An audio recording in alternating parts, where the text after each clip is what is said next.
صاحب انتنس من أرض الزعفران، فريش سيترسي أروماتيك كلون لا إيماجينيشن من لوي فيتون.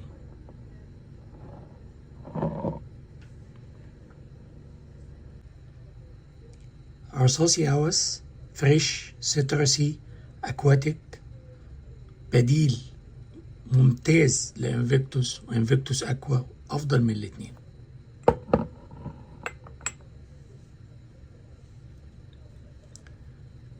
تراثي بلو أفنان،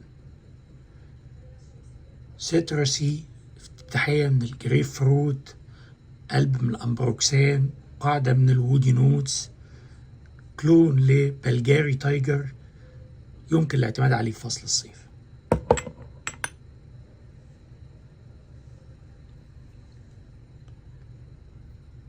كلاب دونوي انتنس مان ليميتد اديشن بارفان، افتتاحية من البرجموت والباينابل، قلب من النوتات الخشبية، نوتات الفلورال، قاعدة من المسك والعنبر، الأمبر جري والفانيلا والباتشولي، كلون لكريدا فينتوس، ممتاز جدا. الحمضيات اللي في الافتتاحية متقنة جدا، يمكن الاعتماد عليه في فصل الصيف.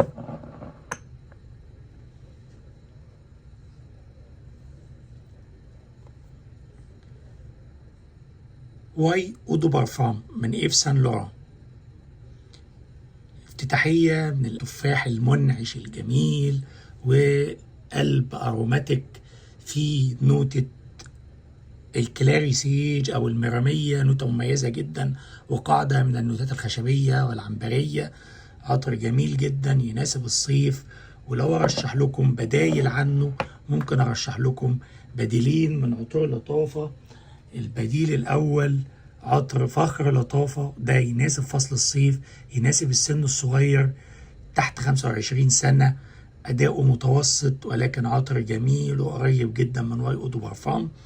لو عايزين عطر أداؤه أفضل شوية يناسب سن أكبر شوية، شيخ الشيوخ فاينل إديشن، عطر ماتيور شوية يناسب سن فوق ال30، يناسب أغلب فصول السنة. مش أفضل شيء في فصل الصيف لأنه تقيل شوية، ولكن بديل قوي وجيد جدا لواي اودو بارفان.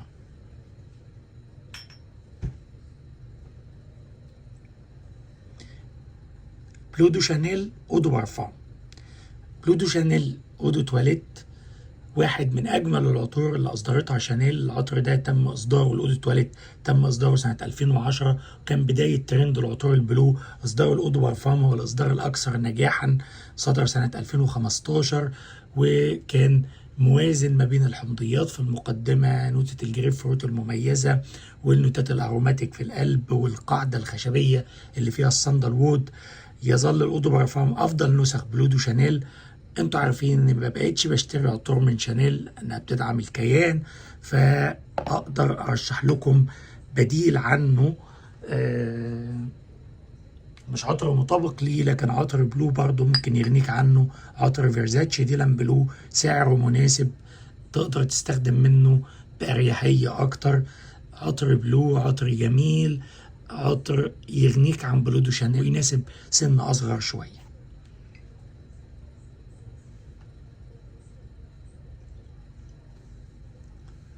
الور اوم سبور واكستريم، عطر بيدي حق بالنقاء والنظافه، والنوتات الحمضيات اللي في المقدمه متقنه جدا، تديلك ايحاء كانك واقف في مدينه ايطاليه جميله، شامم ريحه ميه بحر انتعاش. عطر من اجمل العطور اللي ممكن تستخدمها في فصل الصيف. والاصدار الاكستريم ده ينفع استخدامه في اغلب فصول السنه في النهار. واقدر اقترح لكم برضو، لان العطر من شانيل لنفس السبب، اقدر اقترح لكم بديل عنه، عطر ثمنه مناسب جدا، عطر كولر مي سيلفر من ميلتون لويد، بيعيشك في نفس الاجواء بتكلفه زهيده جدا، واداؤه جيد جدا، يوازي وقد يتفوق على اداء عطر شانيل.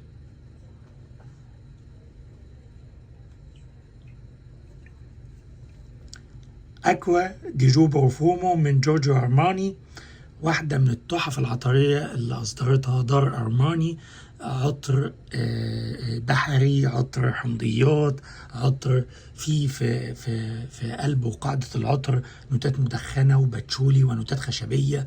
فالعطر ده عطر ينفع لأغلب فصول السنة، ولكن برضو يتألق في الصيف. أقول لك ليالي الصيف ينفع قوي فيها إصدار البروفوم. وده العطر ده منقطع حاليا للأسف، فممكن اقترح لك كبديل عنه عطر من ميزون الهامبرا اسمه جورج دي بروفومو، تقليد صريح لأكوا دي جو بروفومو بأداء أقل. نوتة الإنسنس فيه نوتة خافتة شوية، ولكن نقول عطر فيه 80% 80 ل 90% تشابه مع أكوا دي جو من جورجو أرماني. وعلشان العطر منقطع ممكن ده يعني يعيشك في أجواءه شوية. سعره زهيد طبعا.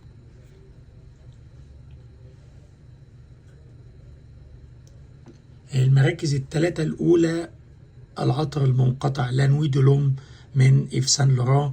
لانوي دو لوم بلو إلكتريك، بتكلم عن إصدار بلو إلكتريك، واحد من أجمل العطور المائية البودرية السبايسي الجميلة، جامع ما بين الانتعاش بتاع النوتات المائية اللي يحسسك بأجواء الصيف، وما بين النوتات البودرية والنوتات السبايسي اللي بتدي لك لمحة دفء برضو. فواحد من العطور الجميلة والمتوازنة اللي ممكن تستخدمها في فصل الصيف.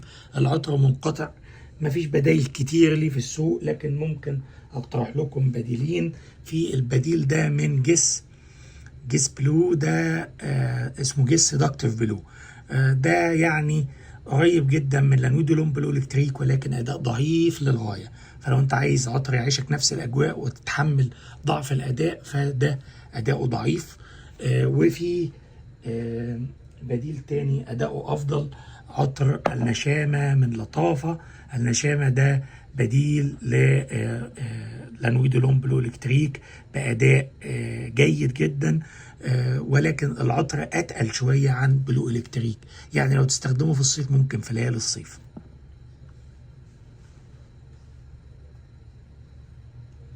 اخر عطرين نتكلم عنهم هيكونوا عطور نيش. العطر الاول نيشانيه هاتشيفات من دار نيشانيه التركيه. العطر ده يا جماعه قنبله من الاناناس، النوتة الطاغية فيه الأناناس مع لمحات من النوتات الخشبية والباتشولي والأوكموس، تحلب الأوكموس اللي بقى خافت شوية في النوتات في الإصدارات الأحدث. العطر ده قنبلة فوحان، عطر فواح جدا، عطر أداؤه جيد جدا بالنسبة لعطر صيفي. العطر ده كان بيتقال إنه على خط كريدا فينتوس ممكن شوية، ولكن التوليفة اللي فيه مختلفة حبة عن كريدا فينتوس للناس المتمرسين واللي عارفين. العطر ده ممكن اقترح لكم بديل عنه، عطر من دار غلاتي السعودية، دار مميزة جدا، عاملة اصدار اسمه يوتوبيا جيست بجودة عالية جدا، وقريب الى حد كبير من نيشانيه هاتشيفات.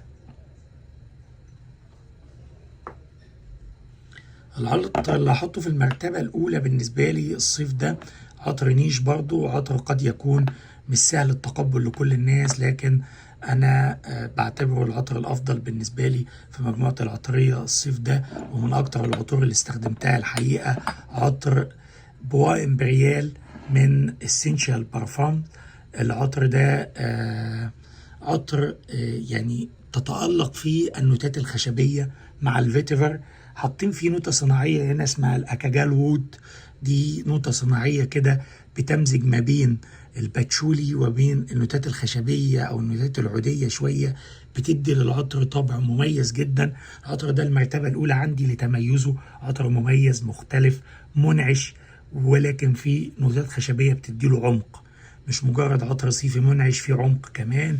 فبوا إمبريال من اسينشال بارفامز ده بالنسبة لي المركز الأول الصيف ده. ودي كانت اختياراتي ل10 عطور من مجموعة العطرية يمكن استخدامها في فصل الصيف، وحاولت تكون الاختيارات منوعة وتشمل كل الفئات. انتوا عارفين العطور فايدتها في النهاية انها تخلي ريحتنا حلوة وجميلة، ونكون مصدر سعادة للي حوالينا، وتسعدنا احنا كمان وترفع معنوياتنا. مش لازم يكون عندك كل العطور، عطر واحد كافي، عطر واحد من المجموعة دي كافي جدا يخلي ريحتك جميلة طول الصيف، تستمتع بارتدائه. أتمنى أكون أفدتكم ويومكم جميل.